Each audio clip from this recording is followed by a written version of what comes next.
Bible, God's inspired word, says there came a sound from heaven, and that's the sound we need.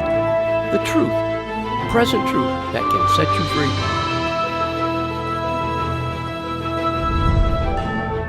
I love the way Psalm 11 begins. It begins with the end. You know, a lot of Psalms begin that way. They start with the conclusion, work their way through the situation, and at the end, they bless God. Look at Psalm 11. It says this, "In the Lord put I my trust."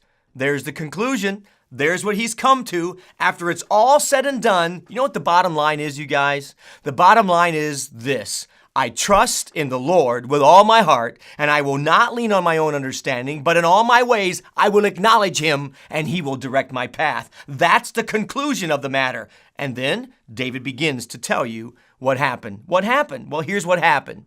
It says in verse 1, "How say ye to my soul, flee as a bird to your mountain? For lo, the wicked bend their bow, they make ready their arrow upon their string, that they might privately shoot at the upright in heart. If the foundations be destroyed, what can the righteous do?"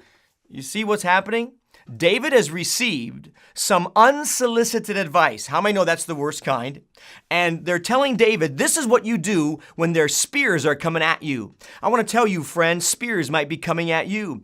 Unsolicited advice may then come to you and say this, well, hey, this is what you should do. You should just run, get out of town, and flee. Well, I want to tell you, friends, that those who walk by sight will always come to that conclusion. Their conclusion will be this. Number one, run. Well, that's just like a lot of people. If things aren't happening the way they think they should happen, change jobs.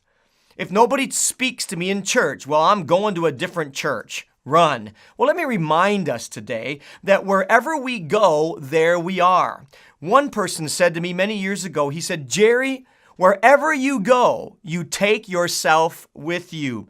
So friends, I want to say to you today, the answer is not run, although that is a wrong conclusion that those who walk by sight come to.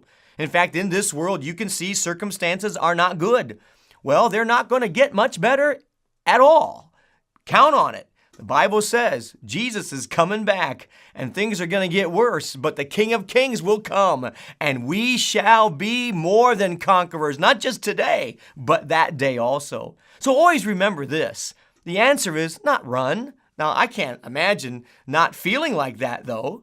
I have felt like running myself sometimes. Let's just get a cabin and move to Alaska. Have you ever said that? Well, I guess those thoughts do run through our mind. But that's not the answer for those who walk by faith. But it is the advice to David from those who walk by sight. I want to say to you today, David doesn't take that advice.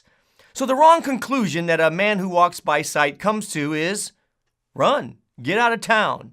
You know, that's easy to do, but it never works because wherever you go, there you are.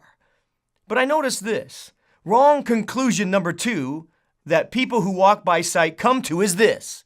Notice verse 3.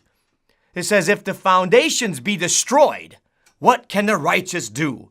Well, their advice to him, basically, or their wrong conclusion, I should say, is this.